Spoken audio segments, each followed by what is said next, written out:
Hola a todos, bienvenidos al quinto episodio de La Pediatriza. En este momento estamos empezando a grabar y vamos a platicar de un tema súper interesante. Hoy vamos a hablar de uno de los temas más recurrentes, de una de las causas más frecuentes de consulta y uno de los temas que más nos han solicitado. Vamos a hablar de la fiebre.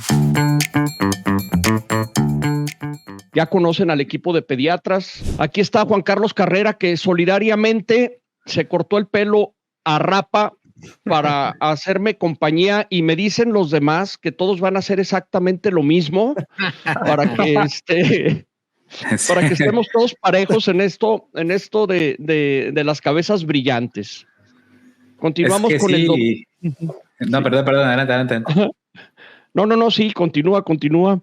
No, ya más que decir, es que quería decir que yo quería ser justo brillante, así brillante, poeta como Exacto. Tú, entonces por algo se empieza. Está con nosotros también el doctor David Villalobos Orcasita, él que tiene un personaje que a veces lo acompaña, muy interesante. No sé si hoy va a aparecer el tremendo Dot. No creo, por ahí anda guardado. No, anda guardado en el cajón. Lo está guardadito. Hoy es un tema serio. El doctor David Barretoteca, por su profundo conocimiento de todos los temas pediátricos y demás aspectos de la ciencia. Vamos a platicar hoy también con el doctor Barreto de la fiebre. Él nos va a explicar cosas muy interesantes del mecanismo de la fiebre. Pues aquí, como siempre, con un gusto. Aquí tenemos al doctor Isaac Jiménez, famosísimo por su página de lo que tu pediatra quiso decir. Y ahora nos va a decir qué es lo que quiso decir tu pediatra cuando las mamás nos hablan a las 3 de la mañana porque el niño sigue con fiebre cuando ya le dijimos que era normal. ¿Cómo ves, Isaac? Vamos a ver qué sale. Perfecto. ¿No? Vamos a ver qué sale. Ya está completo el equipo. Entonces empecemos. Empecemos primero con el tema. La fiebre. ¿Qué es la fiebre? Vamos a ver.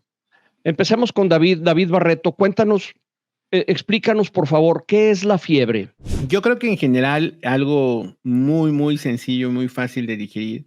La fiebre es una representación de nuestro cuerpo ante un evento patológico, ¿no? Es decir, hay una enfermedad que está sucediendo dentro de nosotros y nuestro cuerpo responde a través de la elevación de la temperatura. Puede deberse principalmente en la edad pediátrica a infecciones, y de estas, las infecciones más frecuentes son las de origen viral.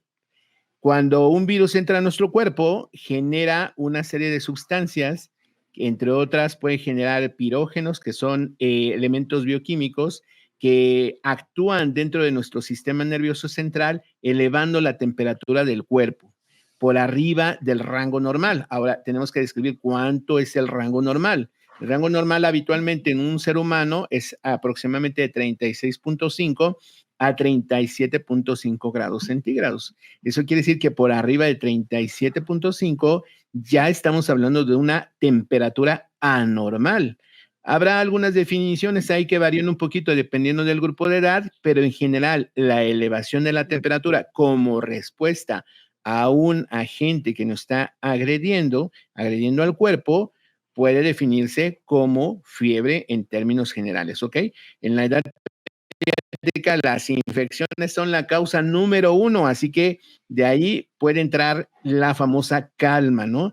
Calma al momento de que nuestro hijo presente fiebre, pero ya iremos platicando y desmenuzando un poquito más el tema porque hay muchísimas causas de fiebre. Sí, efectivamente, hay muchísimas causas de fiebre, pero podemos decir en general, pienso yo, salvo que ustedes me contradigan, que están en todo su derecho, que la gran mayoría de las veces que en pediatría tenemos un niño con fiebre, en lo primero que tenemos que pensar es en una infección.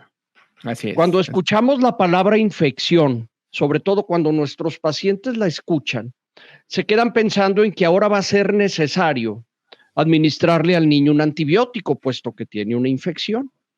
¿Sí? Y sin meternos demasiado en el tiempo de los abusos de los antibióticos, a mí me gustaría que alguien de ustedes me dijera, Isaac, ¿Realmente fiebre significa antibiótico? No, para nada, ¿no? O sea, creo que dijo ahí un término perfecto, ¿no? De que muchísimas veces hay una confusión de que llegan al consultorio y nos dicen, es que se me hace que ya tiene infección, ¿no? Cuando hay que recordar que hasta un hongo en los pies es una infección, ¿no? Entonces, la fiebre es un mecanismo de defensa que simplemente eleva la temperatura por reacción a algo. Y la inmensa mayoría de las veces las causas de una infección respiratoria son virus. Sabemos todos que el 80 o 90% de las infecciones respiratorias son causadas por virus y la inmensa mayoría de las infecciones gastrointestinales son causadas por virus. Y contra los virus, desafortunadamente, no tenemos grandes opciones terapéuticas como para atacarlos. Entonces, la inmensa mayoría de las veces que un niño tiene fiebre, como si nos vamos a la lógica, que la inmensa mayoría de las veces son causadas por virus, la inmensa mayoría de las veces no va a necesitar un antibiótico. Esto es muy interesante porque estoy seguro que nos sucede a todos. La presión que a veces sentimos en el consultorio cuando tenemos un niño con fiebre es una presión, hasta cierto punto se entiende perfectamente bien, porque la fiebre causa miedo y en algunos casos causa pánico. Claro. Quisiera profundizar más adelante la razón de este miedo o de este pánico, pero por lo pronto lo que nos ocurre es que tenemos la presión del familiar para que de nuestra receta salga un antibiótico que resuelva el problema de manera rápida.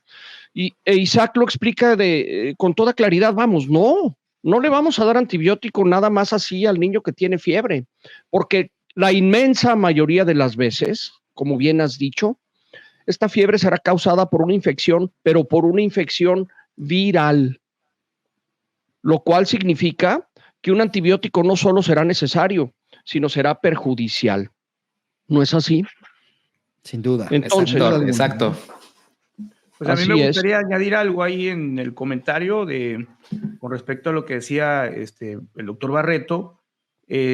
También tenemos la pequeña diferencia en que la mamá, el papá tiene ya la facilidad de conseguir un termómetro y regularmente se tienen que basar en lo que es la toma de la temperatura y a veces no es la correcta, ¿no? Entonces tenemos que las variaciones de temperatura en los bebés puede ser, por ejemplo, cuando está muy arropado, es decir, podemos tener lecturas de temperatura muy elevadas y realmente el niño no tiene fiebre.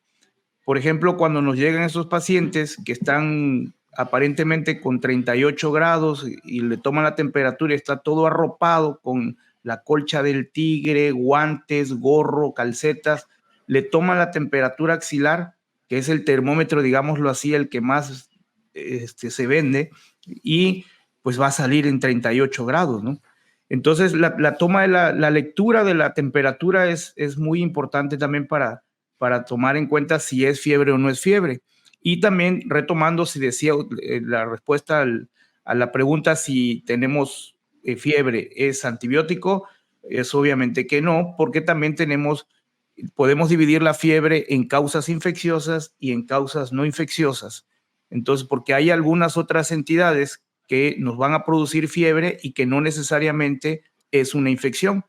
Por ejemplo, el ramo de las enfermedades autoinmunes o algunas otras entidades que pueden llegar a producir fiebre y que no necesariamente es un cuadro infeccioso. Por ejemplo, en los niños de 2 o 3 días de vida, es muy común que cuando no sale mucha leche de parte de la mamá, no se está alimentando correctamente y baja el aporte de líquido, hay una entidad llamada fiebre por sed. Y esa fiebre puede llegar a confundirse. A mí me han llegado pacientes que les dan ampicilina, que les dan antibióticos porque tienen fiebre y lo que tiene es que el niño no ha sido alimentado correctamente. Entonces, es todo por ese tipo de cuestiones es que hay esas confusiones con respecto a la fiebre, ¿no? La fiebrefobia que usted decía, doctor. Pero me gustaría hacer 2 precisiones importantes con respecto a lo que llamamos fiebre. Primero, me gustaría ayudar que la gente supiera cuál es la opción de termómetro que podemos utilizar los padres. Me voy a poner mi papel de papá, ¿no? Para medir la temperatura. Las guías NICE, que son unas buenas guías, son unas guías británicas, nos dicen que una buena opción puede ser el termómetro electrónico, que se pone en la axila. Ya prácticamente nosotros los pediatras, y no me van a dejar mentir, no recomendamos tener termómetros de mercurio porque se rompen y bueno, el mercurio puede ser muy tóxico para los niños. Claro. Entonces las guías NICE nos mencionan que este termómetro, el de axilita, el electrónico, es la mejor opción. Algunos padres nos dicen, ¿no? Es que mi hijo no se deja tomar la temperatura. A ver, somos adultos tomando la temperatura a un bebé pequeño. ¿Se va a enojar? Claro. ¿Va a llorar? Por supuesto. Pero es la mejor opción para tomar la temperatura, ¿ok? Los infrarrojos pueden ser una segunda opción, son buenos, pero hay que apuntar hacia lo que es la arteria temporal aquí en el lateral, para que nos dé una mejor toma. Y una tercera opción serían los termómetros esos químicos de bandita, que la verdad es que yo creo que es la peor opción de las tres, ¿no? Entonces, todos podemos adquirir un termómetro electrónico y podemos medirles la temperatura en la axila a los pequeños. Y con respecto a lo que decía el doctor David Villalobos, es algo muy importante como para diferenciar si se trata de una infección o una deshidratación, es el número de pañales que orina un bebé. Si nosotros tenemos un recién nacido en la primera semana de vida y prácticamente no ha orinado más que un pañalito y un poquito de orina y además presenta fiebre y además le revisamos la boquita y por ahí hay un frenillo, ahí hay un mal agarre y todo eso, pues evidentemente se trata de una fiebre por deshidratación, ¿no? Sin embargo, si nosotros observamos que tenemos factores de riesgo como ruptura de membranas, como bebé prematuro, como presencia de fiebre, pero si está orinando bien, pero se ve aletargado, la temperatura ya le llegó a 39 grados, es una urgencia. Es un bebé recién nacido al que se sospeche de que puede tener una infección, es una urgencia. Y también el deshidratado, recién nacido deshidratado, con fiebre, o bebé que puede tener una infección recién nacido, son ambas urgencias. Es decir, tienen que ser valorados por un médico, ¿ok? Bueno, esa es mi intervención. Pero chequen, perdón que vuelva a interrumpir acá, chequen esto. Ahorita ahí les va, conforme por lo que platicó el doctor Villalobos, de la fiebre por deshidratación, lo que está platicando ahorita David, que hay que llevar a los niños al doctor y todo esto. Fíjense, y esto va con mucho respeto para también colegas, ¿no? Y todo, que incluso no nada más la gente a veces dice que la fiebre es sinónimo de antibiótico. Y les voy a poner un ejemplo. Aquí chequen, nos escribió en nuestra página de Facebook de la pediatriza para que la sigan todos los que nos están viendo y escuchando. La señora o la señorita, bueno, la mamá, evidentemente, la mamá, Jackie Muñiz, fíjense, dice así: mi bebé con 3 días de nacida empezó con fiebre de 39.1, 3 días. La llevamos a una clínica y le inyectaron amicacina y metronidazol. No, qué horror. Es lo que estaba yo diciendo. Y me dijeron que esté en vigilancia por riesgo de convulsión y volver en 24 horas. O antes, si su temperatura llegaba a 38 o más, la llevamos a la valoración y si había continuado con temperatura de 37.7 como máximo, le pusieron otra dosis de amicacina y me dijo lo mismo el doctor. Durante la noche siguió con... O sea, ya de lo quiero seguir leyendo, porque al final es lo que dice David. O sea, hay veces terrible. Que... Imagínate un niño de 3 días que le metes amicacina y metronidazol. ¿Qué onda? Sí, o sea, esas son las cosas que también a la gente pues no sabe al final, ¿no? Nosotros por eso a la fiebrefobia. Nuestro deber sería informar, ¿verdad? Y es por eso que pienso yo que son muy útiles estos programas para la gente que nos escucha. Eso que le hicieron a ese niño, es una verdadera agresión. Claro. La amicacina es ototóxica, es decir, daña el oído, es nefrotóxica, daña el riñón. También, así es. El metronidazol tiene un montón de efectos secundarios indeseables y ese niño, bajo ninguna circunstancia, necesitaba ese tipo de medicamentos. Entonces sí, la fiebre ciertamente es algo que no podemos ignorar y no podemos minimizar y no podemos decir que no importa, pero tenemos que ser muy conscientes de que la gran mayoría de las veces hay siempre algo que hacer antes, primero el diagnóstico, algo que hacer antes de prescribir un antibiótico o un antiparasitario como lo fue en este caso, ¿no? Hay que ser cuidadosos. Por cierto, David, el DOT, mencionabas lo de la cobija de tigre. Eso es muy curioso, ¿verdad? ¿Por qué serán tan populares? ¿Por qué serán tan populares las cobijas de tigre? ¿Alguien tiene idea? Híjole, o sea, sí. Yo he visto, es que la mayoría de las veces los bebés que llegan con fiebre, mire, todo bebé menor de 6 meses que tiene fiebre tiene que ir al médico, sí o sí. Exacto. El menor de 6 meses, todos, ante la sospecha. Ya el mayorcito de más de 6 meses, como ya se sienta, ya tiene una manera de avisar, por decirlo así, ya te puedes quedar en casa. Ya vamos a explicar más adelante lo del esperarse los 3 días y manejar el paracetamol y ciertos datos de alarma. Pero el menor de 6 meses, como no se mueve, como no habla, o sea, puede ir deteriorándose si el paciente tiene un cuadro infeccioso o ya tiene, por ejemplo, lo que decía el doctor Barreto, una RPM, una ruptura de membranas al nacimiento, y hay un periodo de ventana de 3 meses en que puede haber una infección. Entonces, todo paciente que tiene esa edad tiene que ir al médico, pero ya nosotros sabemos que en la consulta, si el niño es donde vamos a ver los factores. Por ejemplo, si el niño está tomando bien su leche, si succiona correctamente, si no tiene, exploramos, pesamos, no está perdiendo peso, está todo bien, solo tiene fiebre. Entonces, y luego hace tiempo hice una publicación de un niño que tenía cristales de urato, es decir, que estaba muy concentrada la orina de tanto que sudaba, de tanto abrigamiento, gorro, cubreboca, calcetas, mameluco, doble otro mameluco, suéter, pantaloncito. Oye, y cobija del tigre. La colcha del tigre. ¿Cómo no se va a calentar ese niño? O de Pokémon, Pokémon.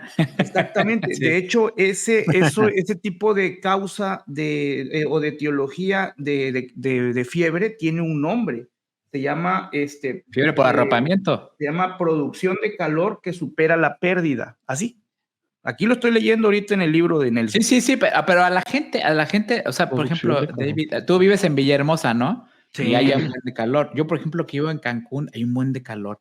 Y es impresionante cómo llegan al consultorio o salen del hospital las mamás con los bebés con la cobija del tigre, la cobija de Pokémon, el gorro, los 7 calcetines, sí. Impresionante. Y le dices a la señora, no lo cobije tanto, no lo abrigue tanto porque este término científico que tú dijiste le puede dar al niño fiebre por arropamiento, se va a deshidratar, va a perder líquidos, y como que es algo importante que hemos comentado a las mamás, ¿no? O sea, se debe de, oye, a los padres, a los papás, o sea, se debe de, yo leí alguna vez un artículo en la Academia Americana de Pediatría que tú debes de arropar al niño con una prenda más de lo que tú tengas, de lo que tú tengas como medio ambiente al que tú estás expuesto, ¿no? O sea, si tienes una playerita, pues ponle otra al bebé.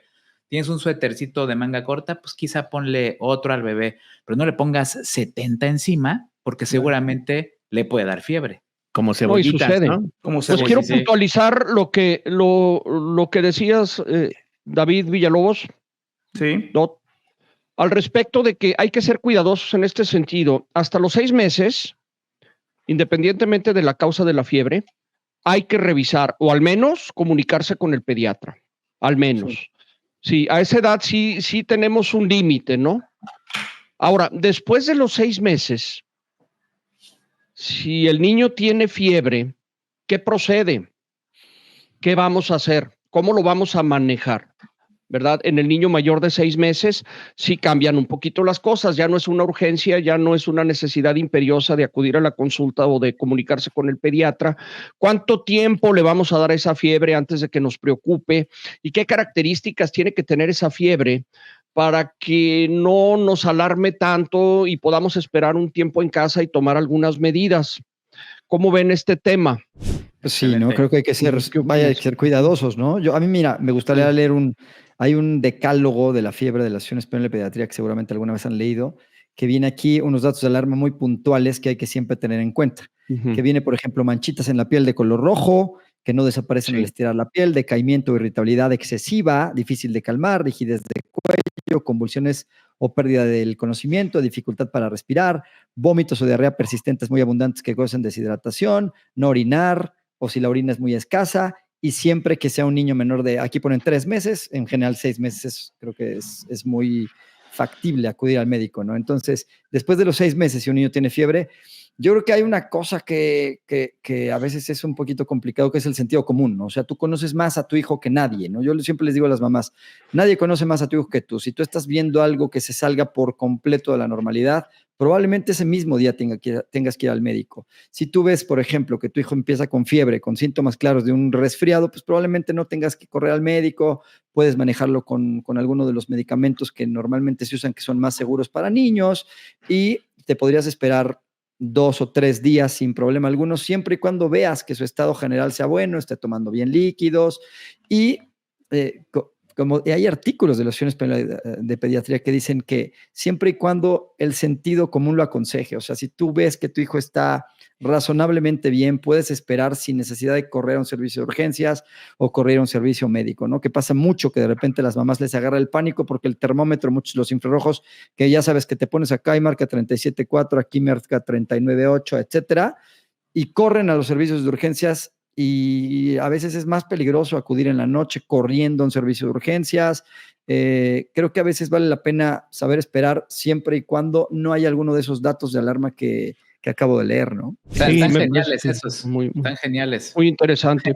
Eso lo debemos de tener siempre presente y debemos de comentarlo siempre, siempre con el paciente para que tengan más seguridad. Esto del sentido común y de la observación de nuestros propios hijos, pienso yo que es una cosa muy, muy importante y fundamental para saber qué hacer y qué no hacer. En el caso de que vamos a quitarle la fiebre al niño, ¿qué tan importante, ya cuando nos damos cuenta que la fiebre viene de alguna infección banal, por ejemplo, de una rinofaringitis viral o de una gastroenteritis o incluso de infecciones que se pueden complicar un poco más, como de un dengue o de una hepatitis A o lo que sea de esto que hemos tenido aquí en Torreón? ¿Cómo vamos a controlar esa fiebre? De aquí se derivan algunas preguntas. Primero, ¿qué antipirético es el medicamento que utilizamos para controlar la fiebre? ¿Qué antipirético vamos a usar hasta qué edad? ¿Y qué otros medios, además de los medicamentos, que llamamos medios químicos, tenemos para controlar la fiebre? ¿Cuándo los vamos a usar? ¿Cuándo no? ¿Y cómo? A mí me gustaría que esto que está al alcance de nuestros pacientes lo pudiéramos manejar con información más directa. ¿Cómo ves, Juan Carlos? Así es, mi queridísimo Alberto. Fíjate que es una pregunta muy importante y además es una pregunta que muchas mamás y muchos papás quieren saber, ¿no? Porque hay un buen de medicamentos que puedes comprar de libre venta en farmacia y que algunos no saben que están hasta prohibidos en otros países, ¿no? Y luego hay gente que... Exacto, ¿no? Por ejemplo, sí, o luego muchas... Sí, el metamizol, la neomelubrina. El metamizol, que se llama neomelubrina. Por ejemplo, a mí en lo personal, yo lo que hago es siempre irme con el antipirético más, en lo que yo considero más tranquilo, que es el paracetamol, ¿no? Eso es lo que hago yo con mis pacientes. Pero, ¿saben? Aquí hay algo muy importante que quiero retomar de lo pasado. O sea, a ver, ya conoces tú a un niño como bebé, como pediatra, ya lo viste en los primeros meses, ya Si llega a tener fiebre, ya lo vigilas en tu casa, es importante que siempre estés en contacto con tu médico. O sea, no tomar este video como, ay, los doctores dijeron que lo podía dejar 3 días con fiebre y ahí mientras lo vigilaba. Yo creo que es importante que tengas contacto con tu médico, ¿no? En este caso, luego hablaremos del WhatsApp, ¿no? Pero por ahí podemos, ¿sabes qué? Mira, no hay tantos síntomas, darle paracetamol, báñalo, y listo, ¿no? Yo únicamente manejo cuando es es decir, por teléfono, paracetamol, cuando conozco al niño, ¿no? Y les digo, puedes meterlo a bañar un poquito, ponerle sus pañitos de agua tibia, porque al final es importante que también sepan las mamás que meter al bañar al niño tampoco es así como que algo que le vaya a quitar la fiebre, ¿no? Sí, puede ser que lo vaya a mantener. Y es muy importante comentar también esto a las mamás y a los papás. A ver, mamás, la fiebre es un mecanismo de defensa que va a durar días incluso. Es un mecanismo que está ayudando al niño. Entonces, con el medicamento que te recetó el doctor, ¿no? Que lo puedes manejar, lo puedes vigilar con medios físicos, es decir, ponerle pañitos, bañarlo y todo, pero tienes que tener conciencia de que la fiebre va a estar ahí.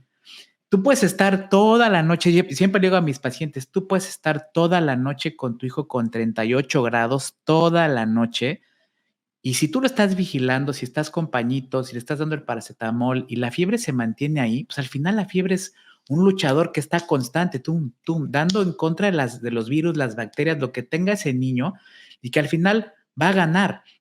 No porque tenga 38 todo el tiempo salga la fiebrefobia que tanto decía el doctor David Villalobos, ¿no?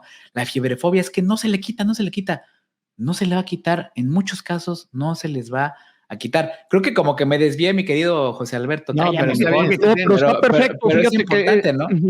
Es un tema que también yo quería comentar y que qué bueno que lo tocas. Mira, la fiebre, ya lo dijimos varias veces, es un mecanismo de defensa. Vamos a verlo desde esta perspectiva. Cuando el niño tiene fiebre, el niño se siente incómodo, se siente mal. La mamá entra en pánico.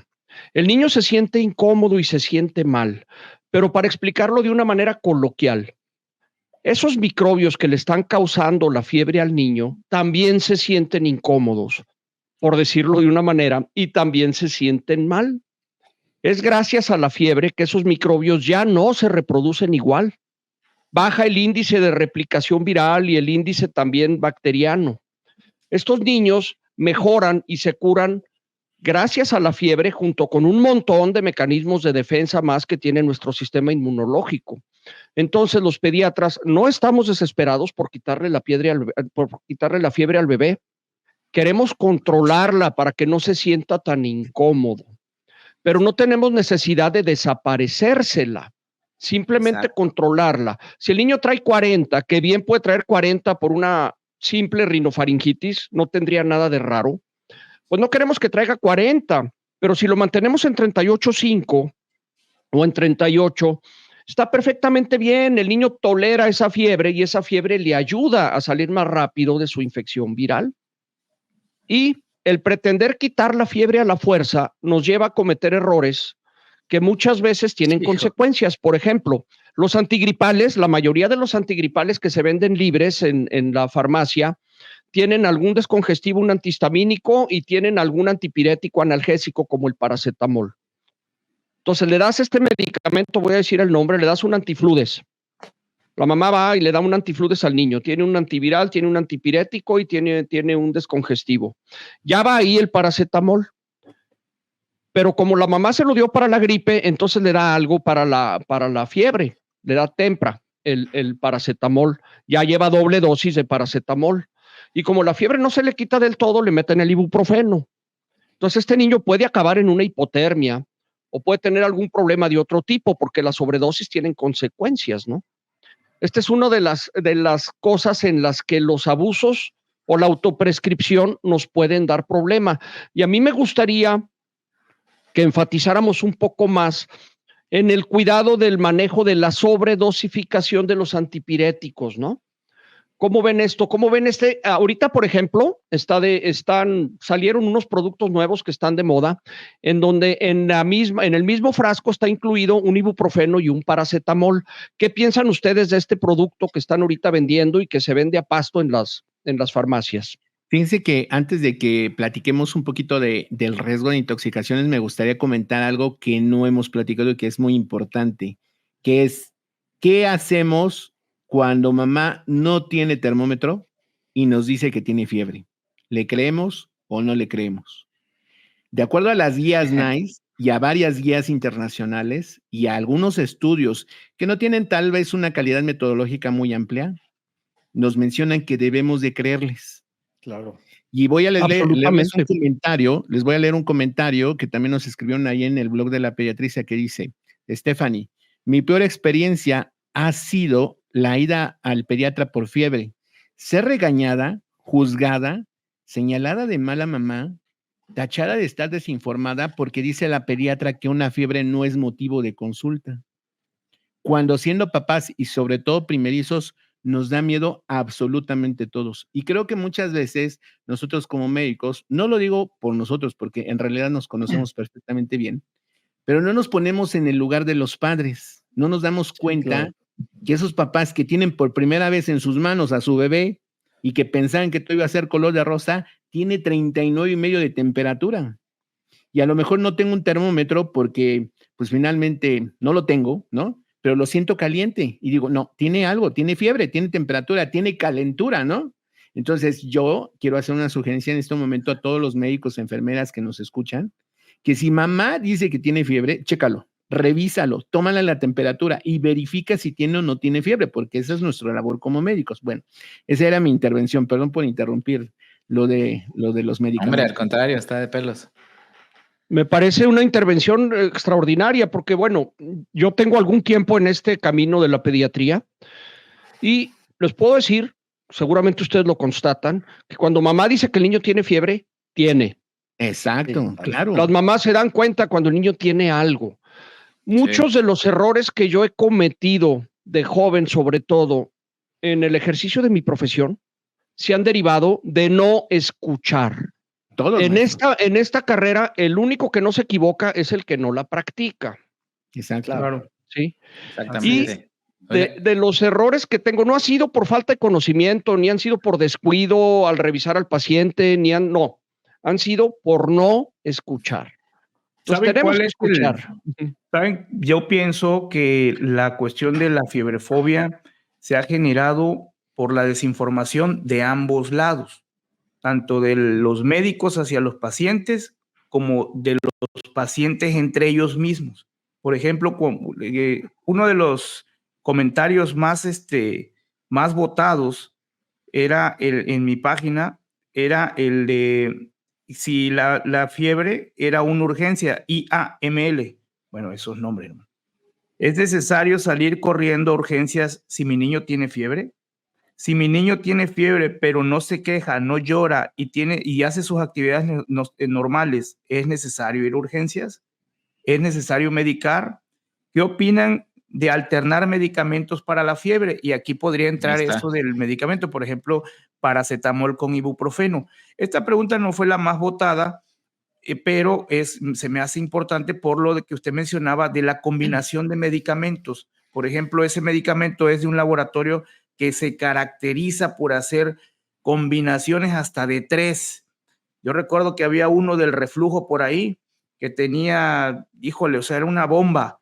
Y combinar a veces medicamentos en el mismo jarabe que lleve ibuprofeno con paracetamol, puede conllevar al riesgo de hipotermia o de intoxicación hepática.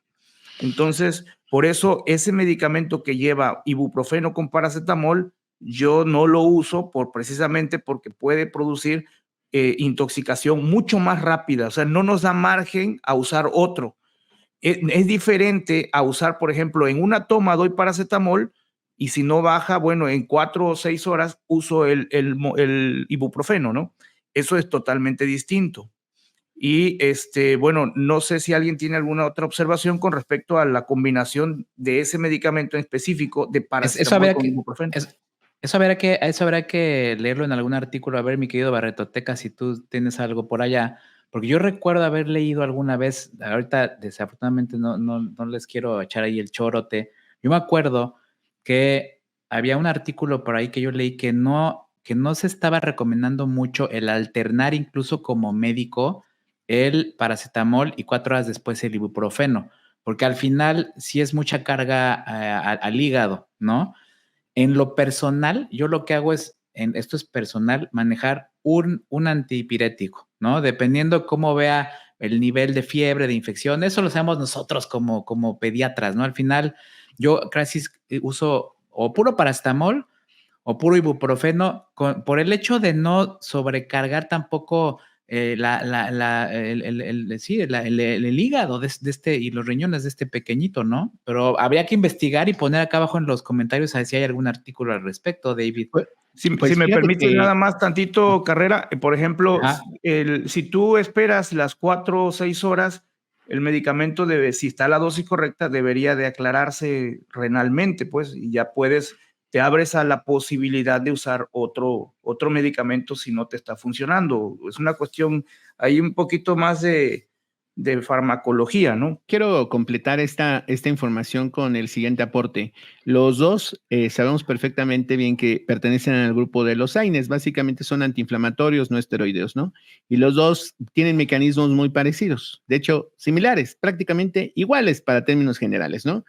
Sí. Es decir, los dos disminuyen la formación de prostaglandinas, que son las sustancias que elevan la temperatura, ¿no? Básicamente, ¿no? Entonces, lo que nosotros hacemos, lo que yo recomendaría es que de inicio no utilicemos dos antipiréticos, no utilicemos medicamentos combinados. ¿Por qué no mejor optamos por utilizar dosis en general que pueden ser un poquito más altas, pero dentro del rango terapéutico del paracetamol, que puede ser 10, 15 o 20 miligramos kilogramo dosis, cada 6, cada 8 horas, o aumentamos la frecuencia del paracetamol? Ojo, esa es una teoría que tiene un soporte científico, pero no significa que tengas que hacer eso con tu bebé, ¿ok? Si me estás escuchando, mamá, querido papá, no hagas eso. Consulta a tu pediatra y determinen cuál es la mejor opción para el manejo de la fiebre de tu pequeño. Pero ¿se puede dar paracetamol a 10 miligramos por kilogramo dosis cada 4 horas? Claro que sí. Cada 6 horas, por supuesto. Cada 8 horas también. De hecho, el paracetamol intravenoso, que lo utilizamos mucho en terapia intensiva pediátrica, lo manejamos de entrada a 15 miligramos por kilogramo dosis. Ahora, ¿cuánto sería lo necesario para producir una intoxicación? Ojo con eso. Normalmente tiene que superar los 120 miligramos por kilogramo dosis, es decir, 10 o 12 veces más lo que ordinariamente les damos. Pero aún así es la intoxicación más frecuente, mi hermano. Sí, claro, es la más frecuente, por eso tenemos que tener mucho cuidado. Pero ahí les voy a decir otra cosa que es muy importante. Hay un fenómeno que se llama fenómeno idiosincrático. Eso quiere decir que desgraciadamente puede haber un ser humano que con una dosis convencional pueda hacer falla hepática. Así que los medicamentos no son cualquier cosa, hay que tener mucho cuidado con eso. Paracetamol en menores de 6 meses es lo único que se les puede dar. Mayores de 6 meses se les puede dar en lugar de paracetamol, ibuprofeno, pero no ambos medicamentos. Y después voy a comentar de un medicamento que deberíamos de borrar de todas las farmacias de México, que yo creo que ya no está, pero por si las dudas al rato les platico. En conclusión, pudiéramos decir en relación al uso de los antipiréticos y de los medicamentos para la fiebre, que mientras menos, mejor. No tenemos necesidad de eliminar la fiebre, simplemente con controlarla y con dejarla en niveles tolerables para el niño y poder tranquilizar a la mamá con información sólida debe de ser suficiente.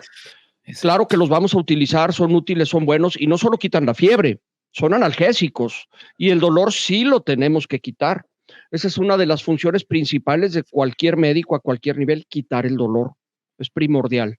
Entonces, sí los utilizamos como antipiréticos, sí los utilizamos como analgésicos. Por otro lado, no sé, el ibuprofeno tiene un efecto desinflamatorio más potente que el paracetamol y pudiera ser conveniente, como ya dijeron bien claramente, niños mayores de 6 meses, utilizarlo también. Hay otros antipiréticos que se pudieran o no se pudieran utilizar.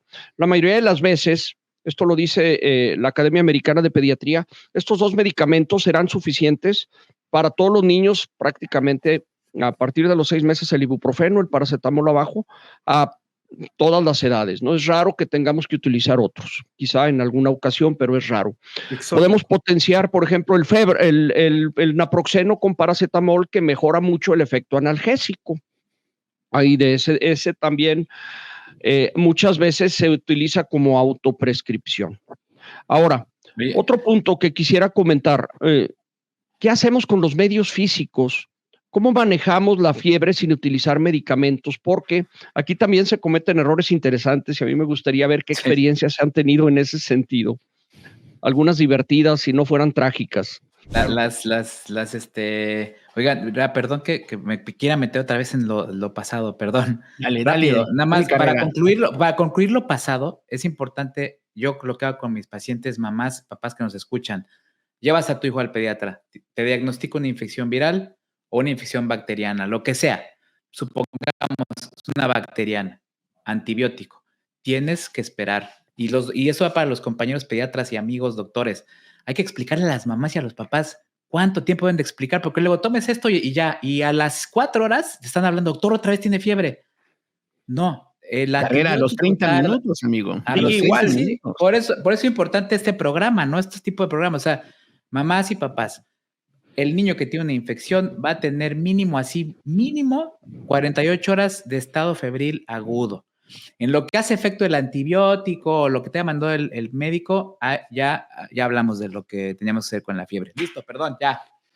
Sí, y ahí agregando tantito algo importantísimo que nos pasa muchísimo, que te dicen, es que empezó con fiebre, tiene 15 minutos que le di el ibuprofeno o el paracetamol y sigue con fiebre. También tienen muchas veces que explicarles que cuando les damos paracetamol o ibuprofeno a los niños, que son los que más usamos en general los pediatras, el efecto no es inmediato, el efecto puede tardar 1 o 2 horas en venir, en el descenso de la fiebre, pero lo que generalmente inicia es que les quita un poquito lo que estamos buscando, que es quitarle las molestias generales que se asocian a la fiebre. Entonces el efecto no es como que le das una cucharada de ibuprofeno, de paracetamol, y que en 20 minutos ya le estés tomando la temperatura para ver que ya le bajó la fiebre. Lo interesante es ver, le doy paracetamol o ibuprofeno a mi hijo, y lo observo porque es muy probable que su estado general y su confort vaya mejorando al cabo de más o menos 1 o 2 horas. Y de ahí parte creo que importante de saber cuándo poder esperar 2 o 3 días antes de ir al pediatra. Si tú ves que le das ibuprofeno paracetamol y en 1 hora o 2 horas tu hijo está jugando, lo más probable es que tu hijo no tenga ninguna enfermedad grave, ¿no? Y bueno, el respectivo WhatsApp, el niño sigue igual. Y carita pues sí. Fíjense bien. Señora, vino hace 1 hora, espéreme. Sí. Ya, perdón. Tantito. Fíjate que hubo una anécdota que yo viví en la residencia y que una vez publiqué en mi página de Facebook. Fueron, ahora sí que sin exagerarte, más de 40 millones de vistas, porque se manejó, sí, en serio, porque se manejó como noticia y realmente no era una noticia. Yo estaba platicando una anécdota de algo que había ocurrido hace más de 15 años, no sé cuántos años, pero que puede volver a ocurrir. Se los voy a platicar porque si no fuera trágica sería divertida. Había una fiesta, una reunión de amigos en la casa de parejas jóvenes con bebés pequeños y el niño de los anfitriones tenía fiebre. Entonces la comadre le dijo, pues, dale friegas de alcohol. Oye, bañaron al escuincle en alcohol. Le bajó la fiebre. Luego se puso gris, morado, casi negro y acabó en urgencias gravísimo por una borrachera o sea, se absorbió tanto el alcohol que lo embarraron con el baño de alcohol que le dieron, que casi lo matan, caray. Afortunadamente salió adelante, no hubo mayor daño hepático, pero eso de las friegas de alcohol es una de las cosas que yo creo que vale la pena advertir, porque sí, el alcohol baja la temperatura, y la baja rápido porque se roba el calor en su evaporación. Como se evapora mucho más rápido que el agua, cuando te untas alcohol se evapora muy rápido y al evaporarse se lleva el calor de la piel. Entonces la fiebre baja rapidísimo. Y sí, pero si te pasas, que es muy fácil pasarte, a ese niño le puedes causar una intoxicación alcohólica. Y eso es algo que quería comentar y que creo que vale la pena que la gente lo sepa. No vamos a estar bajando la temperatura con friegas de alcohol, ni siquiera en las puras plantas del pie. No es un método aprobado, no es algo que debamos hacer. Hay que tener mucho cuidado. Peligrosísimo. Aparte se absorbe, sí, ¿no? Es peligrosísimo. Se absorbe aparte. Sí, se absorbe. Sí. Claro, aquí hay un comentario, Víctor, de la página de la pediatriza, de la mamá Chumi Centeno. Dice, en mi caso fue mi bebé de 6 meses. Solo tenía caliente la cabeza de 38 a 39.5 grados, pero el cuerpo estaba frío. Por más que le dábamos tempra, no se le quitaba y nos recomendaron hacerle remojo de pies con agua tibia y alcohol. Y gracias a Dios con eso se controló. La verdad es que por los hijos se hace de todo. Dice, triste verlos enfermos. A ver, Máster Barreto, ¿qué opina? Pues ahí está la historia de Retes. Bien, yo les quiero comentar algo que es una controversia. Primero quisiera hacerles una pregunta y que ustedes me dijeran así desde la sinceridad de su corazón. Si algún día alguno de sus pequeños ha tenido fiebre y le han metido a bañar, ¿sí o no? Sí, yo sí, claro. Yo igual. Le hemos puesto a lo mejor pañitos húmedos ahí en la frente, en el cuerpo. A lo mejor no, puede ser, ¿no? pero medios físicos los hemos empleado todos los padres. A pesar de que hay un decálogo de la fiebre y de la Asociación Española de Pediatría que dice que no son necesarios, que las guías NICE dicen, la verdad es que nada más te vas a como entretener un poquito ahí en eso, y vas a sentir que le bajas la temperatura. Exacto. Pero te voy a decir mi sentido de papá. Yo, si veo a mi hijo que tiene fiebre y lo meto a bañar con su agüita tibia, no agua fría, escuchen bien, no agua fría. Su agüita al tiempo, etcétera, no sé, tibiecita, calientita, así tenue, y veo que se mejora porque se reconforta, pues no creo que esté mal hacerlo, ¿no? Ahora, si somos científicos, si somos aplicados a los decálogos, pues no lo deberíamos de hacer, ¿no? Porque finalmente no funciona o nos disminuye transitoriamente la temperatura. Pero entonces, ¿qué hacemos? Les decimos a los papás, no, 0 baños, no le pongas paños húmedos, no le desnudes, ¿no? Se van con el de al lado. Exacto, o sea, es muy complicado. Sí. Yo, la verdad, yo les digo a los papás, si a ti te da paz mental meterlo al bañito, nada más te pido de favor que no lo metas en agua fría por ningún motivo, como lo hacen desgraciadamente en muchos servicios de urgencias, y eso ya hay que dejar de hacerlo, por favor. Me quitaste el comentario. Frénenle a eso. Queridas enfermeras, queridos médicos, ya no los metan al agua fría, salen los niños hipotérmicos. Hasta con hielos, les ponen hielos. En urgencia los bañan, claro. El aire acondicionado, todo lo que da. No, con un vasoespasmo terrible, les pueden afectar el ritmo cardíaco, les pueden producir una arritmia, ya no hagan eso, por favor.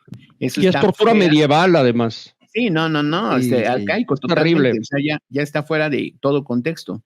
Pero si le quieres dar el bañito, como mi mezcla de papá pediatra, pues dáselo. A mí mi hija cuando tiene fiebre me dice, papá, ¿me puedes poner el agua para meterme a bañar? Porque me siento mejor cuando me baño. Pues se la pongo, ¿no? No sé qué hacen ustedes. Yo lo mismo, mira, cualquier cosa que te mejore la condición del paciente, que lo haga sentirse mejor, si no lo perjudica, en principio es válido.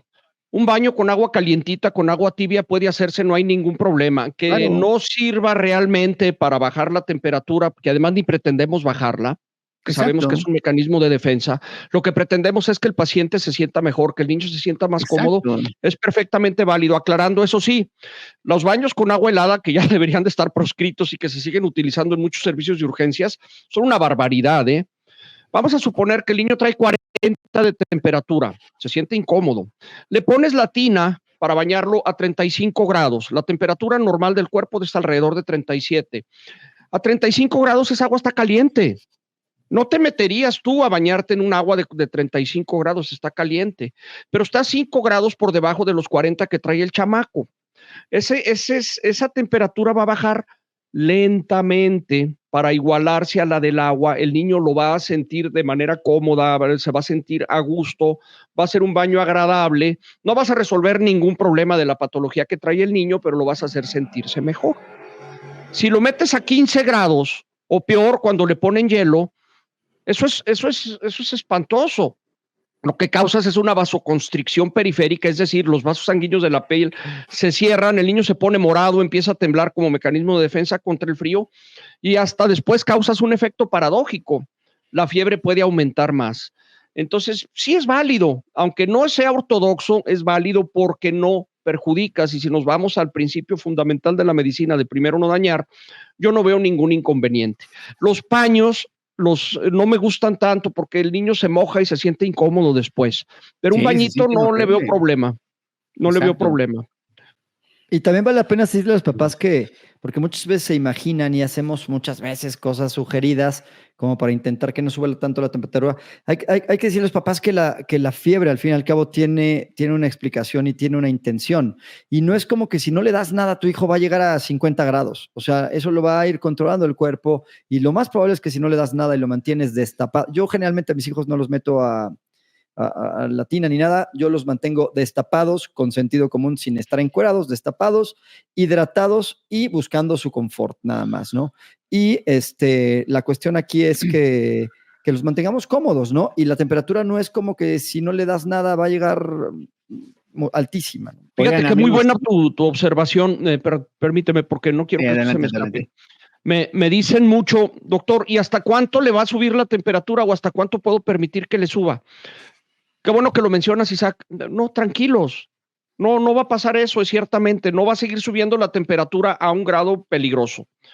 La temperatura va a llegar hasta donde la infección la eleve, el mismo cuerpo la eleve y solita se va a autorregular después. No hay ningún peligro por que la temperatura se vaya a disparar y que el niño se vaya a cocinar. Mucha gente piensa que la fiebre da meningitis.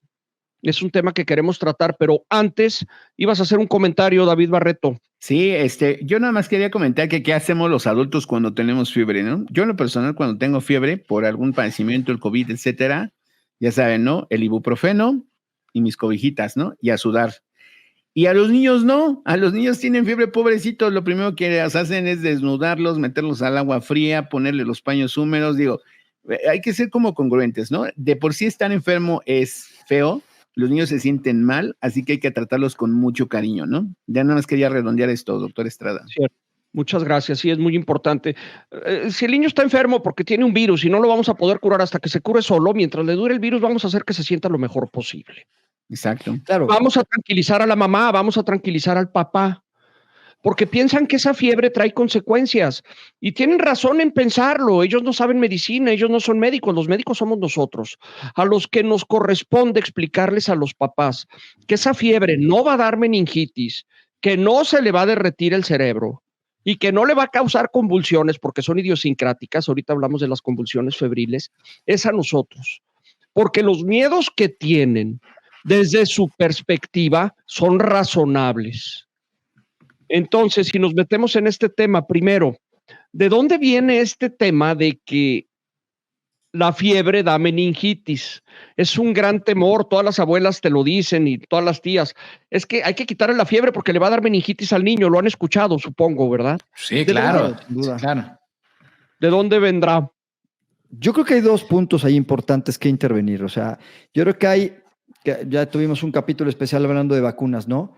En la época de nuestras abuelas probablemente no había dos vacunas importantísimas que protegen mucho contra las meningitis de hoy en día, que los pediatras actuales, gracias a Dios, no vemos tan comúnmente, ¿no? Que es neumococo y la hexavalente que contiene hemofilus influenza tipo B. Entonces, antes, hace muchos años, niños que tenían altos grados de fiebre podían tener enfermedades invasivas que podían ser mucho más peligrosas y desarrollar meningitis, generalmente por esos dos tipos de bichos. Actualmente con las vacunas ya no es tan común estar viendo este tipo de infecciones, entonces yo creo que de ahí viene la primera parte. Y la segunda parte es que hay un porcentaje de niños, que es un porcentaje menor, que pueden hacer crisis convulsivas, pero ni siquiera está relacionado a que sean grados altísimos de fiebre. Yo he tenido niños convulsionando con 37.5 de temperatura, pero hay que decir que esos niños es un grupo pequeñito de niños que tienen esa condición y que, gracias a Dios, en general son condiciones pasajeras y que casi siempre, vaya, en la inmensa mayoría de los casos no dejan secuelas y se quitan después de los 5 años. Efectivamente, las convulsiones febriles es uno de los temas que más atemorizan a los papás y se entiende, ¿eh? Hace unos días me convulsionó una niña en el consultorio, era una niña de 3 años, llegó con 37.6 de temperatura y empezó a convulsionar. De hecho, muchas veces es la fiebre, es la convulsión lo que nos hace darnos cuenta de que el niño tiene fiebre. Claro. Según la Asociación Española de Pediatría, lo dice claramente, las crisis convulsivas febriles no se pueden prevenir. La principal consecuencia de las convulsiones febriles son los accidentes automovilísticos. Son tan aparatosas que es lógico que el papá toma al niño, lo sube al carro, le da todo lo que da y se estrella en el primer poste o en la primera esquina, ¿no? Se vuela un semáforo.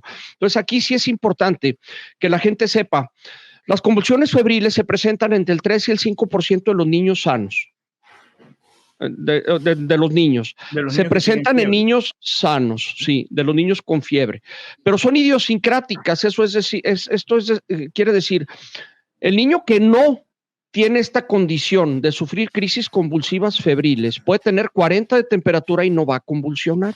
Es correcto. Y el que sí, que está dentro de un 5% de la población infantil, con cualquier fiebrecita puede convulsionar. Estas convulsiones no dejan secuelas, no son peligrosas, no predisponen a la epilepsia, no derriten el cerebro, no le pasa nada al niño, pero son horribles y son aparatosas. Y tenemos que explicarles a los papás que lo tomen con calma, pero tenemos que ser muy cuidadosos para que no se nos escape un tipo de convulsión que no sea febril, y esas sí van a requerir un electroencefalograma, un diagnóstico para descartar epilepsia y probablemente un tratamiento por el especialista, el neurólogo pediatra, ¿no? Oigan, quiero platicarles, ahorita que estás hablando de las crisis convulsivas febriles, a mí me tocó con mi hija una crisis convulsiva. Con mi hija tenía 1 año y medio, y quiero platicarles esto porque se siente horrible, y yo me pongo nos ponemos en el lugar de los papás, de las mamás, y se siente de la fregada, o sea, y bueno, y yo estaba bien, te platico, mi hija tenía fiebre, la pequeña, se queda con mi esposa en el cuarto, yo acaba de venir a Cancún, entonces mi hija grande estaba, vamos a la alberca, papá, a la alberca, yo preocupado por mi hija que tenía fiebre, ¿no? Digo a mi esposa, oye, pues ahí échale un ojito, sí. Bajo a la alberca con la niña grande y de repente se escucha un grito así aterrador, porque estaba mi suegra, un grito así aterrador, y lo primero que se me vino a la cabeza dije, mi hija está convulsionando. Agarré a la hija grande, subo corriendo, casi me resbalo, como dice Alberto, en el pasillo, casi me resbalo con la niña. Llego y mi esposa, doctora, paralizada, así, con la niña aquí, paralizada mi esposa. La niña convulsionando con los ojos en blanco, de verdad se siente que se va a morir. Ese es un sentimiento horrible que me pongo en el zapato de los papás, ¿no? Agarro a la nena, o sea, se la retiro, y fíjense lo que hice, se la retiro, y lo primero lo que hice fue escuchar su corazón, sus signos vitales, todo estaba tranquila, pero estaba convulsionando. Yo ya tenía la información, dije, a ver, tranquilo, por favor, mi esposa y mi suegra muy nerviosas, y por reflejo me metí a la regadera. O sea, sabiendo todo lo que estamos platicando ahorita y la información, yo me metí a la regadera con la niña y ahí terminó su convulsión. Habrá durado, no sé, 25 segundos, ¿no? De ahí le platico todos los papás qué pasa estas cosas, ¿no? Que al final sí puede llegar a ser muy impactante una convulsión febril, muy impactante para un papá, sobre todo un papá o una mamá primeriza, imagínense eso, pero de una otra manera, si estás informado, si sabes que es una convulsión febril y todo, sabes lo que dijo Alberto, que es una convulsión que por eso se les conoce como benignas al final, no le van a generar ningún problema a tu hijo, aunque pudiera llegar a ser impactante la primera vez, ¿no? Oigan, amigos, yo quisiera precisar algo porque es muy importante este dato, fíjense bien. ¿A qué le llamamos crisis convulsiva febril? Aquella crisis convulsiva que se presenta durante un cuadro febril, pero ojo, en niños de 6 meses a 5 años de edad. En términos generales. Muy importante precisión. Fíjense bien, si tu hijo tiene 2 meses y está convulsionando y tiene fiebre, vámonos a urgencias. Puede ser una meningitis, ¿ok? Si tu hijo tiene 8 años, está convulsionando y tiene 39 grados de temperatura, ¿qué hacemos? Vámonos a urgencias, ¿ok? Sí. Tenemos que precisar eso porque es un dato muy, muy importante. Menos de 3 meses de edad con fiebre, en general, se marcan en la mayoría de los triage como un evento de urgencia y se tiene que valorar por un médico en un servicio de urgencias. Esto también lo quiero precisar, y más aún si tienen factores de riesgo, ya saben, peso bajo, prematuridad, internamiento reciente, etcétera.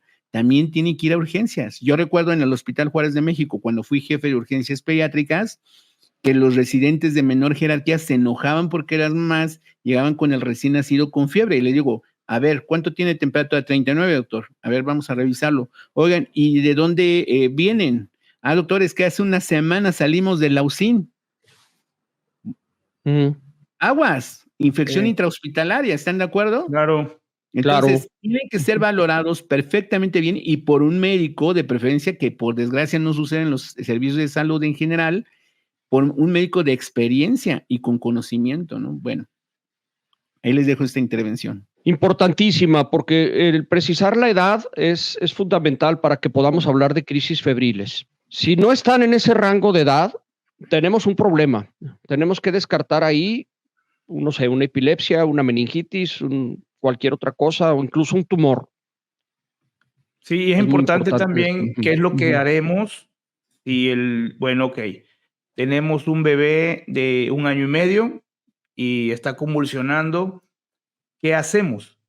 Entonces, lo más importante aquí es tratar de conservar la calma, que yo lo veo muy difícil, pero hay que tratar de conservar la calma. Es importante, la mayoría de estas convulsiones son tónico-clónicas, es decir, tienen un temblor, la famosísima espuma por la boca no es más que saliva que no pueden tragar.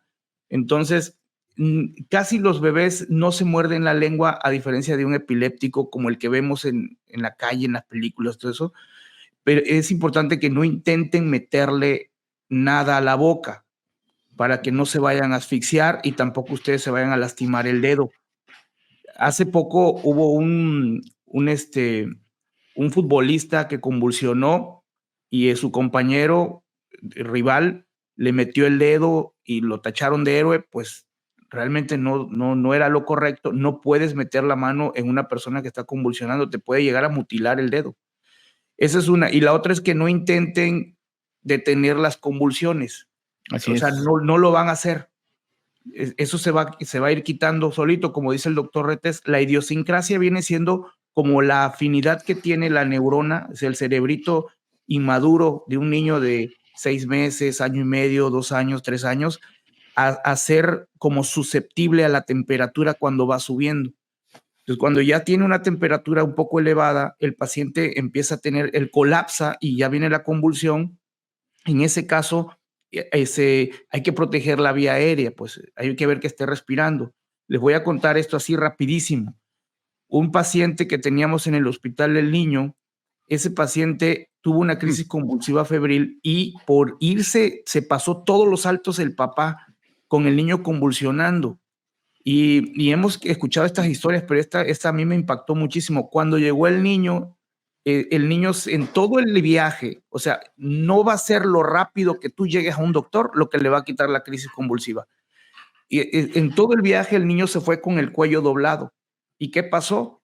Que no pudo respirar correctamente y en todos esos 2-3 minutos que no hubo oxígeno en el cerebro, pues no fue la crisis convulsiva, no tenía meningitis, el niño tenía una faringitis viral, convulsionó por fiebre y quedó con una lesión, pero por la apresuranza, no sé, perdón la expresión, por la prisa de ir al doctor.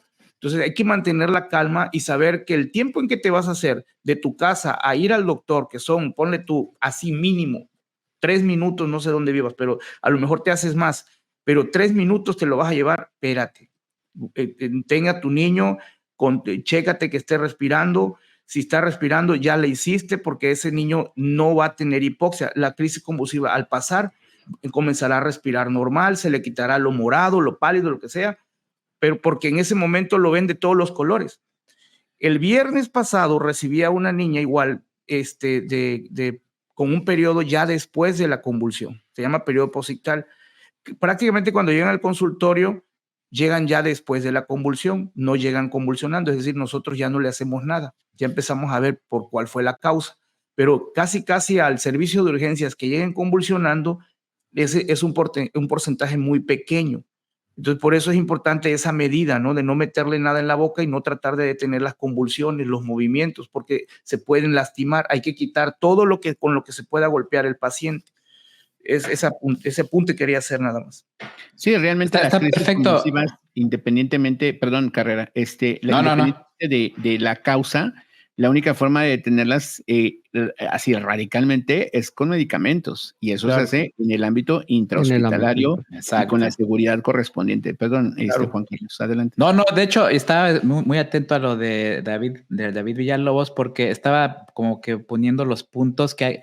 O sea, a mí me gustaría que la gente o los papás que nos están viendo se enteraran, así como que punto por punto, qué hacer en caso de que su bebé convulsione, ¿no? David, a ver, Villalobos, si nos puedes resumir, ¿no? ¿Qué hacer así punto por ejemplo, por punto, lo primero en el evento es no tratar de mantener la calma. Es decir, ok, ya está convulsionando. A ver, como dice el doctor Retes, a veces lo que te avisa que tiene fiebre es ya la convulsión. Entonces, en el momento que está convulsionando, despejar todas las cosas que tengamos con las que el niño se pueda golpear. Incluso es mejor dejarlo ya en el suelo. ¿Sí? Buscar algo acoginado para que no esté golpeando la cabeza. Regularmente son niños muy pequeños. Por ejemplo, un niño de año y medio puede caber en tu regazo. pero si tú lo tienes en una posición en la que flexiona su cuello, puedes condicionar a que no entre oxígeno, o sea, no entre aire. Entonces sería el segundo punto, mantener la calma, ver que la vía aérea, es decir, que su nariz esté permeable, es decir, que entre aire, y mantener la calma, porque realmente no puedes parar la crisis convulsiva. Tratar así, si tú tratas de mover, de detener los brazos, la cabeza, puedes girarlo y hacer que la lengua se vaya hacia atrás, es mejor, o sea, que mantenga la posición neutra. Entonces, eso sería como que la parte. Si intentan bajar la fiebre, o sea, vas a ir al hospital, es obvio. Entonces, ya llegando al hospital, ya se verá la medida que se tiene que hacer, ¿no? Perfecto. Así es. Oigan, amigos, yo quiero cerrar esta intervención acerca del miedo de la meningitis con una frase que les digo con mucha frecuencia a los papás en la consulta. Les digo, en sí como tal, la fiebre jamás va a producir una meningitis, ¿ok? Jamás en la vida. Pero las meningitis habitualmente sí se presentan con fiebre, ¿ok? Entonces, esto es algo muy importante porque uno de los signos radicales de la infección del sistema nervioso central es la fiebre. Pero también estamos hablando de un contexto con más síntomas, alteraciones del comportamiento de los niños, la presencia de vómitos, irritabilidad intensa. Recientemente tuvimos un pequeñito de mis pacientes que llegó al servicio ahí y conmigo, al consultorio, con un síndrome febril, una fiebre muy elevada y datos compatibles con síndrome meningio. Lo tuvimos que mandar a hospital, porque obviamente es una condición de urgencia. Ante la sospecha de una neuroinfección tiene que manejarse en el ámbito hospitalario. Ya después de tantos estudios se determinó que fue un síndrome inflamatorio multisistémico secundario a un COVID, que nos estaba dando ya datos de sepsis y datos de meningismo, es decir, datos compatibles con meningitis, pero que no era finalmente meningitis, sino era ya una infección tan grave, con una inflamación tan tremenda de todos los sistemas, que el niño parecía que tenía neuroinfección, ¿no? Porque sus órganos, su corazón, sus pulmones ya no irrigaban la cantidad suficiente de oxígeno a su cerebro y presentaba estas alteraciones, ¿no? Pedirle a un papá, a una mamá, que tengan calma cuando el niño está convulsionando es extraordinariamente difícil. Pero se los tenemos que pedir. Se los tenemos que pedir porque es la calma la que al final va a hacer la diferencia. Sí. Yo sé que lo que les estamos pidiendo es muy, muy, muy duro, muy complicado, pero se los digo ahorita a los papás, a las mamás, si tienen un niño de estas edades o de cualquier edad que tenga una crisis convulsiva, lo primero que tienen que hacer, por más difícil que sea, y se comprende, es mantener esa calma. Ya con calma podrán tomar en cuenta y podrán tomar decisiones inteligentes. La primera, no salir disparado a ningún lado, porque eso no va a resolver el problema. Si están en casa, salir corriendo disparados a urgencias no va a resolver el problema. Detener las convulsiones es imposible. Entonces, tener calma es lo primero. No es nada fácil. Doctor Retes, ¿y se pueden prevenir las convulsiones? No se pueden prevenir. No se pueden prevenir. Claramente lo dice en las páginas de la Asociación Española de Pediatría. Con lo primero que empiezan en las crisis convulsivas febriles no se pueden prevenir. ¿Y podemos saber si algún paciente es susceptible a convulsionar si tiene una infección? O sea, es decir, tiene fiebre, llegó Juanito, le dice, tiene fiebre, lo corroboraste, se va a su casa, convulsiona. ¿Se va a su casa? Convulsiona, le hablan, doctor, el niño convulsionó por fiebre. ¿Es posible que uno como médico pueda uno decir, ¿este paciente va a convulsionar? No, es imposible, no podemos saberlo. Esto es algo totalmente idiosincrático, es decir, el que lo tiene y el que no lo tiene, y afortunadamente los que lo tienen son poquitos, son menos del 5%, pero no podemos saber en toda esa cantidad de niños que vemos todos los días con fiebre porque tienen infección de la garganta o del oído, ¿cuáles de ellos van a convulsionar?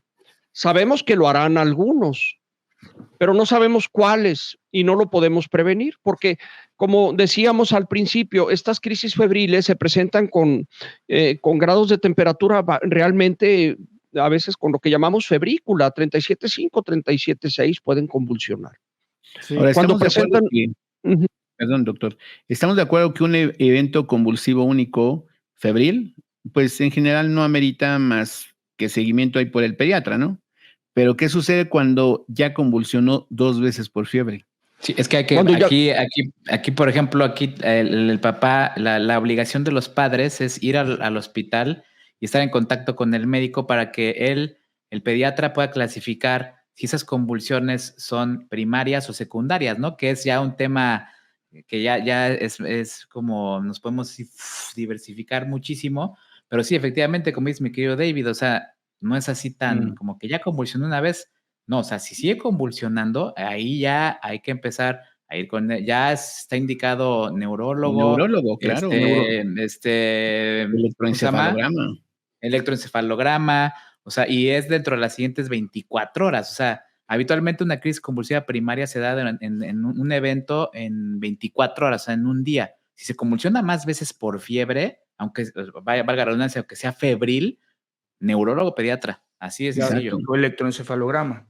Sí, y esos pequeñitos, pues sí ya tienen franco riesgo de presentar algún tipo de alteración en su actividad eléctrica cerebral, ¿no? Sí. Y probablemente nuestro trabajo viene siendo, perdón, doctor Retes, nuestro trabajo viene siendo identificar, por ejemplo, ciertos factores de riesgo que puedan decir, bueno, que puedan ser como ya se sale de lo que estamos platicando. Por ejemplo, tengo un paciente que se llama Max, le mando un saludo. Él ya ahorita debe andar como por los 10 años, 11, pero este chavito, o sea, nos convulsionaba con 37.5 y era así lo que decía el doctor Retes, no le puedes pedir calma al papá porque siempre le decía, señora, no, bueno, ahí tenía yo a la mamá cada vez que tuvo fiebre el niño y nos convulsionó hasta los 7 años. Entonces el niño no tenía otra cosa, buen lenguaje, su marcha, llegaba al kinder, la primaria, todo su vida normal, pero hasta los 7 años él tuvo esa susceptibilidad a convulsionar por fiebre. Posterior, incluso, bueno, se mandó al neurólogo y ya en conjunto con el neurólogo llevó un tratamiento aproximadamente de 1 año o 2 años y digo, eso ya se sale, este niño se sale del porcentaje que decimos, pero se individualiza, pues. Cada paciente tiene que ser individualizado. Cuando ya tienes un paciente, ayer vi una niña que me dice, es que se cayó y después convulsionó. Le dije, no, la niña, previo a que convulsionara, perdió el equilibrio y se cayó y ya luego convulsionó. Es decir, la convulsión dio un preámbulo antes de que ella, y por eso se cayó. Pero ya tenía, es el tercer evento convulsivo que tiene esta niña separada. Por ejemplo, la primera hace 6 meses, luego hace 3 meses y ahora. Me llega conmigo por primera vez y tengo que enviarla, obviamente, como decía el doctor Barreto, a neurología, ¿sí? Hacerle sus estudios pertinentes. ¿Y tuvo epilepsia? No, esa la envié ayer apenas. Ese es un paciente que vi ayer. Yo sí tuve uno que le duraron muchísimo tiempo y que cada vez que tenía fiebre convulsionaba y tenían un factor de riesgo que los papás, los dos convulsionaron con fiebre cuando eran niños, que es como algo ahí que tiene una tendencia hereditaria. Sí. Y este niño, pero hacía unas convulsiones terribles que duraban un buen y que repetían y se acabó con con diagnóstico de epilepsia y va súper bien con el tratamiento ya. Pero digo, creo que nos estamos yendo al pequeño porcentaje, ¿no? Del 2 al 4%. Mejor decirle a los papás que el 96 a 98% de los niños que tengan fiebre no les va a pasar absolutamente nada más que tal vez unos 2 o 3 días de incomodidad. Y también saber que el grado de la fiebre en niños mayores de 6 meses sanos tampoco predice gravedad, ¿no? ¿Cuántos niños ahorita aquí en Puebla hemos visto un chorro de casos desde que regresaron a la escuela, los niños de Coxsackie, de mano, pie, boca, de Erpangina, hemos tenido un buen? Y esas infecciones, a pesar de su, en general, benignidad, te elevan la temperatura cañón. Tengo niños de 39, 40 grados y les dura 2 días, sí, claro. Se ponen reponchados. Y es una enfermedad benigna que cuando van a mi consultorio y les veo aftas, le digo, señora, le tengo una buena y una mala, le va a durar 2 días.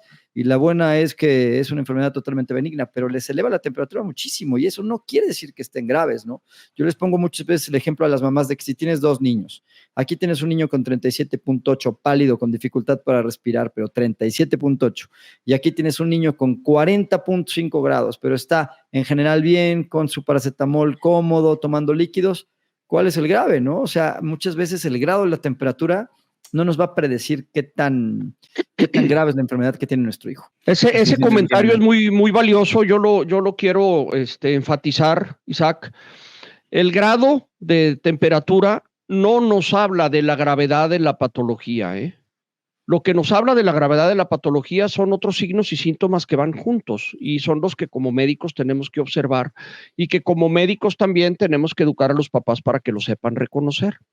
Y aquí me gustaría regresar al tema que estábamos viendo hace rato de los medicamentos, porque el doctor David Barreto nos hablaba de que hay medicamentos verdaderamente peligrosos y quisiéramos hacerlo más, llevar este conocimiento a la gente, porque estos medicamentos pueden estar todavía por ahí, ¿o no es así, David? Sí, sobre todo uno de los medicamentos que salió del mercado hace muchos años y que era muy bueno, no me van a dejar mentir, el famoso Nimesulide. O sea, tú le dabas una toma de Nimesulid o de Mesulid al niño y se le quitaba en 30 minutos la fiebre, ¿no? Y su efecto era maravilloso. Pero encontramos incidencia de insuficiencia hepática. ¿Qué es insuficiencia hepática? Básicamente que el hígado puede dejar de funcionar secundario a este medicamento. Entonces, hace muchos años la COFEPRIS dijo, adiós Nimesulid, ¿no? Pero era muy bueno. Entonces, actualmente, yo que recuerde, ya no he visto en las recetas que de pronto traen ahí los pacientes la indicación de este medicamento. Y qué bueno, porque a nosotros en terapia intensiva, cuando yo laboraba en La Raza, llegamos a tener falla hepática relacionada a este medicamento. Entonces, ojo, este medicamento no se debe indicar por ningún motivo para la fiebre. Tampoco hay que mezclar medicamentos con tanta frecuencia y, por ejemplo, el metamizol, no sé, hay quienes dicen que es muy efectivo para manejar la fiebre. Yo tengo pequeñitos que sus padres me dicen, es que nada más el metamizol, la famosa neumelubrina, le funciona, doctor. Y es que también el efecto de los medicamentos, hay niños que les puede durar menos tiempo el efecto farmacológico porque también es un fenómeno idiosincrático. O sea, hay niños que metabolizan más rápidamente los medicamentos y por ende les dura menos tiempo el efecto farmacológico. Mientras que hay otros niños que sus padres nos dicen, oye, doc, ¿sabes qué? Mira, con paracetamol, las famosas 2 gotitas por kilo de peso cada 8 horas, está perfecto mi bebé, ¿no? Pero tenemos otro problema. A ver qué hacen con estos pequeñitos que no se toman los medicamentos. Sí, está cañón. Ah, bueno, pues aquí es una buena pregunta. ¿Quién la quiere responder? Yo la verdad, no nos hagamos Isaac, venga, Isaac. Usamos, hombre. Adelante, Isaac, yo he tenido un chorro de pacientes, cuento mucho porque muchos pacientes aquí de Puebla, como está la Volkswagen y pues es una empresa muy grande y mucha gente va a Alemania. En Europa usan muchos supositorios, no sé si han visto, usan muchos supositorios y de hecho tienen muchas presentaciones de supositorios de ibuprofenos de diferentes concentraciones que aquí no tenemos, pero aquí pues disponemos de Febrax en supositorios, ¿no? Que para niños que de plano no se toman ni una sola medicina, yo la verdad sí los llego a utilizar y pues en general con buenos resultados. Claro, individualizando casos de un niño que esté muy incómodo, con muchísima fiebre, pues muchas veces te puede ayudar a que le des más comodidad al pequeño y se sienta mejor y tome más líquidos y le des más confort. No sé ustedes qué opinen. Sí, de acuerdo, es una vía de administración totalmente válida, tiene sus indicaciones específicas y es correcto utilizar un supositorio en aquel niño que no tolera la vía oral por lo que sea. Sí. La puedes utilizar, si tiene sus contraindicaciones también, ¿no? Una diarrea aguda, pues de nada te va a servir poner un supositorio porque te lo va a regresar de inmediato. El intestino está irritado. Pero en los niños aquellos que te llegan con fiebre elevada o con un dolor que tienes que mitigar y no tienes la vía oral, pues sí, puedes usar un supositorio. El naproxeno paracetamol funciona bien, es una buena sinergia. Hay otros medicamentos que nos dan problema y que durante muchos años fueron utilizados hasta que ya hace varias décadas sabemos que ya no los podemos utilizar en niños, ni para la fiebre, ni para nada. Pero estos medicamentos siguen utilizándose todos los días en adultos con magnífica respuesta analgésica y antipirética. Estoy hablando particularmente del ácido acetil salicílico, la aspirina. ¿Qué nos dicen de la aspirina para niños? que era tan popular cuando yo era niño y que seguramente me dieron muchas y gracias a Dios no me pasó nada. O bueno, eso creo yo, que no me pasó nada. A lo mejor sí estoy afectado del cerebro y todavía no. A lo mejor por eso se le va el ojo por un lado. Sí, a lo mejor. ¿Qué opinan de este? Pues ese medicamento está contraindicado. A mí ya me tocó. Yo no lo uso nunca. No, fíjate que nunca lo usé porque yo empecé a estudiar medicina en el 98 y ya desde el 98 se decía que no se podía usar. Ya venía hasta en pregunta de examen de residencia. Sí, porque el ácido acetilsalicílico no debe de usarse en fiebre en niños y eso se debe a una situación que se llama fenómeno de Reye, ¿no? De Reye. Sí, yo nunca he visto una porque pues ya no lo uso prácticamente. Es muy bueno como antiagregante plaquetario y lo usan algunos cardiólogos. En algunos niños se puede llegar a usar también en ciertas cuestiones ahí nefrológicas para evitar cuestiones trombóticas y ese rollo, ¿no? Pero ya en fiebre, no. Oiga, doctor Reyes, yo me acuerdo que de niño me daban Mejoralito o Disperina. Sí, claro, y era ácido acetilsalicílico. ¿No? Pero luego cambió a paracetamol.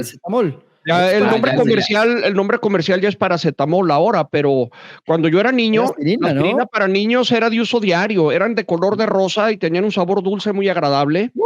E incluso si las dejaban al alcance de uno, peligraban porque sí. Bueno, no se sabía en aquel entonces que iban a causar problemas tan graves. Sí. Pero ahora lo sabemos y ya está contraindicada la aspirina para niños menores de 15 años. Y a mí me late, mira, que la aspirina ya no se usa. El que acaba de decir, el famosísimo, el Severin, que era el Nimesulida, ya segundo. Y a mí me late que muy pronto, en menos de 10 años, vamos a tener ahí al metamizol para pediatría, porque en Estados Unidos ya prácticamente no lo usan, ¿no? En Estados Unidos está prohibido en todas las edades, ¿no? Tengo entendido. Ya ni siquiera se vende. Puede generar granulocitopenia, ¿no? Sí. Problemas alteraciones de la médula ósea, ¿no? Anemia plástica. Pero, por ejemplo, a mí me pasa mucho que de repente niños van al servicio público, muchas veces al IMSS en las noches con fiebre y les pican metamizol en la cola todo el tiempo. No sé si a ustedes les pasa. Nada más llegan y duele de metamizol. Sí, a claro. Todos llegan con fiebre y ping, mañana vaya a su médico. Pobre niño.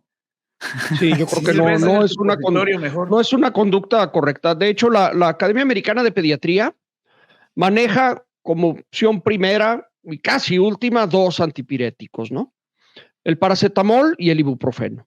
Son los 2 más seguros, los 2 más nobles, los 2 que tienen un margen de, antes de llegar a la sobredosis, más seguros. Claro que hay idiosincrasia, hay gente que reacciona de manera diferente, pero son los que preferentemente debemos utilizar en pediatría. Eso sí está bien definido, ¿no? Para que los papás lo tomen en cuenta. Y bueno, ambos se venden sin receta y ambos los pueden comprar. En la cajita dice, en la cajita viene la dosis y viene cuándo no darlos. En cuanto a la edad, para los niños menores de 6 meses no está indicado el ibuprofeno. No. Oigan, yo les quiero platicar rápido algo, una historia rapidísima mía, para variar. Y para que los papás se queden también tranquilos y las mamás de que tampoco estamos como que, tranquilos, no pasa nada, si tienen fiebre, no los relax, o sea, y les voy a platicar esto como padre, ¿eh? Cuando yo estaba en la residencia, la verdad, y lo voy a decir, me voy a sincerar, como dice el buen David, no sé si les pasó, de repente ya acabaste tu guardia, 3 de la mañana decías, ya estuvo, te echabas la siestita y de repente el teléfono de urgencias, ¿no? Vengan a ver un niño, ¿qué pasó? Pues que tiene fiebre. La verdad es que yo sí me sacaba de onda y decía, ¿por qué traen los papás a un niño, a un bebé, a un niño a las 2 de la mañana, a las 3 de la mañana por fiebre? Y sí bajaba así, ya sabes. Obviamente jamás, y lo digo también con mucha sinceridad, jamás le hice una grosería a un papá ni a una mamá, siempre amable y en serio. Pero cuando nace mi primera hija y tiene su primer episodio de fiebre, ahí fue cuando, mira, me cayó el chahuizle, porque de verdad, siendo pediatra, ahí fue cuando sentí el poder de la fiebre y de la fiebrefobia, como dice Villalobos, ¿no? dije, chin, ahí como que reaccioné y dije, te lo juro que no vuelvo a rebuznar en mi mente de este rollo, ¿no? Y ya cuando me llamaba por fiebre, pues bueno, ya comprendí como padre lo que se siente la fiebre en tu hijo. O sea, sí se siente feo. No me lo. ¿Ustedes qué sintieron cuando sus hijos tuvieron fiebre? La verdad. Mira, a mí te voy a decir, por ejemplo, perdón, Barreto, adelante. que me pasó algo similar cuando yo tenía mi consultorio en mi casa. Llegó una señora y ella dijo esta expresión: yo quiero que esa fiebre me dé a mí y no a él, porque el niño estaba llorón, etcétera, ¿no? Y mi esposa me ayudaba y pues entre los dos nos quedamos viendo y le dijo: señora, no es posible, la fiebre es del niño y no se le puede pasar a usted, ¿sí? Entonces nosotros acá, o sea, ya sinceramente, le decimos, es que no puede pedir algo así, dijimos nosotros dos. Pasó el tiempo y Dios nos premió con una hija muy bonita, quien yo amo, y cuando tuvo su episodio de fiebre, sobre todo una que le tardó 11 días, hermano, que le dio una mononucleosis infecciosa, una cosa que bárbaro. O sea, son 11 días, imagínate, todos los días le da fiebre, todos, y se queda dormida en su periquera y se ve toda traqueteada, toda mal. Entonces ahí uno, lo mismo que dices tú, no vuelvo a rebuznar. Y bien dicen que Dios castiga sin palo y sin correa, porque dice, eso te va haciendo mejor persona y mucho mejor pediatra, ¿sí? Porque eso te pone en el lugar del papá. Dices, a veces cuando dices, ay señora, acaba de salir del consultorio y me pregunta que el niño sigue igual, bueno, ya, uno tiene que ser empático en esa parte, ¿no? Pero sí, eso nos pasó y creo que es una enseñanza de vida, ¿no? Estas anécdotas que ustedes comparten son maravillosos ejemplos de empatía, que es precisamente lo que muchas veces de lo que adolecemos los pediatras por nuestra soberbia que se extiende a todo el gremio médico. Y por último, quisiéramos ya despedirnos, darle las gracias a aquellos que nos escuchan, con un último comentario de cada uno. Yo cierro diciendo que la fiebre va a estar ahí, es un mecanismo de defensa, tenemos que tomarla con calma, pero tenemos que tomarla en serio. Juan Carlos. Muchísimas gracias a todos los seguidores y seguidoras de La Pediatriza. Yo quiero comentarles algo muy importante que se nos olvidó y es una pregunta de alguna seguidora por ahí. Hay muchas fiebres que le dan a tu bebé de la nada, que pasan 48 horas, 24 horas y de repente se le quita y ni tú supiste qué pasó. Bueno, pues les digo que ni el pediatra va a saber qué pasó, nadie va a saber qué pasó porque hay miles de microorganismos, virus, bacterias, hongos, polvo, lo que quieras, que puede entrar con tu hijo, que active el sistema inmunológico y que pueda llegar a generar fiebres repentinas y que el niño de repente en 24 horas no tenga nada, ¿no? Ese es un aporte. Y también, por favor, tengan paciencia. Yo creo que esta va a ser va a ser repetitivo. Tengan paciencia. No podemos decir que tengan calma porque ya platicamos nuestras historias como padres, pero sí tratar de tener la mayor calma posible y entender que la fiebre es un mecanismo que está ayudando al niño a luchar en contra de esa enfermedad, que si la sabes llevar bien, comunicarte con tu pediatra y estar tranquilo y tranquila, no hay pex. Bye. David Villalobos. Muy bien, pues quiero agradecer que nos vean, nos escuchen. Mi consejo sería, para terminar, yo lo que hago en mi práctica, en mi consulta, les digo siempre, esperen de 48 a 72 horas. Es decir, 2, 3 días. Un ejemplo, viene un paciente que empieza el domingo, 8 de la noche, y el lunes 6, 7 de la mañana está en el consultorio. Es casi probablemente todo posible que no le encuentre yo nada. Desde que yo le revise la garganta, le escuche la panza, le toque, no le vea yo nada y le diga, solo vamos a usar este antipirético. Y se quedan viendo. Oye, pero ¿y no le vas a dar antibióticos? No.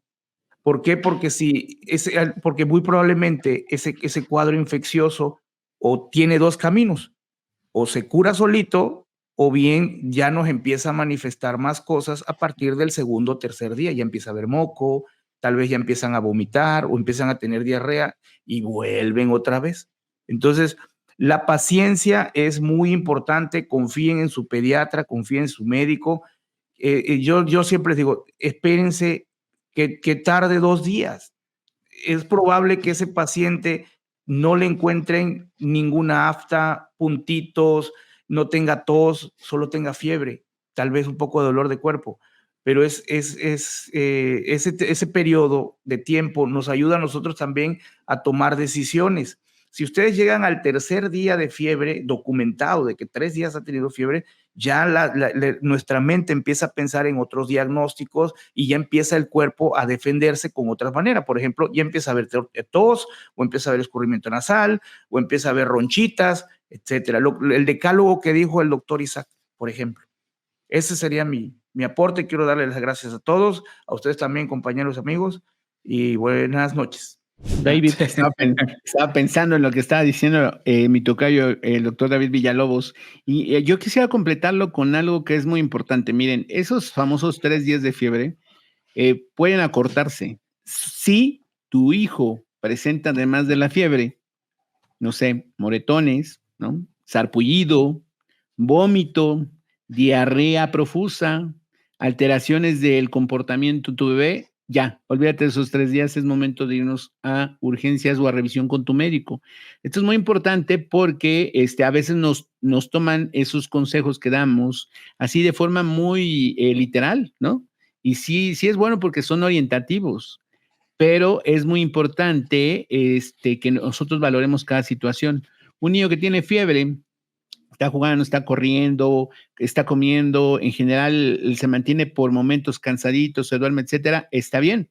Pero un pequeñito que ya no está jugando, ya no está comiendo, está rechazando el seno materno, tiene que ser revisado. Ese sería todo mi consejo el día de hoy. Les agradezco mucho que nos hayan acompañado y yo también les digo que nos sigan, compartan el video, comenten y ahí estaremos platicando de nuevos temas. Sin duda, ¿no? La fiebre a todos nos da muchísimo miedo, pero es una de las principales causas de consulta para todos los pediatras.